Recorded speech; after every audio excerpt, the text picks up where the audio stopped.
Hello friends, আশা রাখছি সবাই খুব ভালো আছো। আমি অনেকটাই ভালো আছি। তোমাদের সবাইকে জানি অনেক অনেক স্বাগত। নতুন আরও একটা বার্থডে কেকের ডিজাইন নিয়ে চলে এলাম আমি পিঙ্কি কেক এন্ড কিচেন থেকে। তো আশা করি আজকের কেকের ভিডিওও তোমাদের কাছে অনেকটা বেশি ভালো লাগবে। আর আজকে আমি শুরু করেছি একদম ফিনিশিং থেকে। কিভাবে আমি ফিনিশিং দিয়েছি সবটাই তোমাদের সাথে শেয়ার করলাম। বাকি ডিজাইন কীভাবে করেছি সম্পূর্ণ ভিডিওটাই তোমাদের কাছে শেয়ার করব। আর আজকের কেকের ডিজাইনটা যদি ভালো লেগে থাকে অবশ্যই কিন্তু চ্যানেলটাকে সাবস্ক্রাইব করে দেবে যারা এখনও সাবস্ক্রাইব করোনি।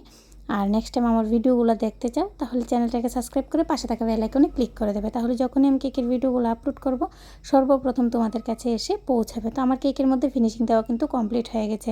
আর নিচের বর্ডারটা কিন্তু আমি একদমই নর্মাল রেখেছি, রাউন্ড শেপ নোজাল দিয়ে কিন্তু আমি দিয়েছি। পুরোটা কেকের মধ্যে এখন আমি ছোটো ছোটো করে কিছু রোজ বসাবো। আর রোজের ডিজাইনটাও তোমাদের সাথে শেয়ার করেছি আমি কীভাবে বানিয়েছি। আশা করি বুঝতে পেরেছো।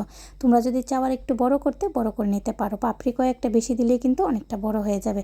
আর ক্রিমটার সাথে কিন্তু হালকা একটু অরেঞ্জ পিঙ্ক কালার আমি অ্যাড করে নিয়েছি যাতে দেখতে একটু কালারফুল লাগে, যেহেতু পুরোটা কেক আমি হোয়াইটের মধ্যে রেখেছি তার জন্য।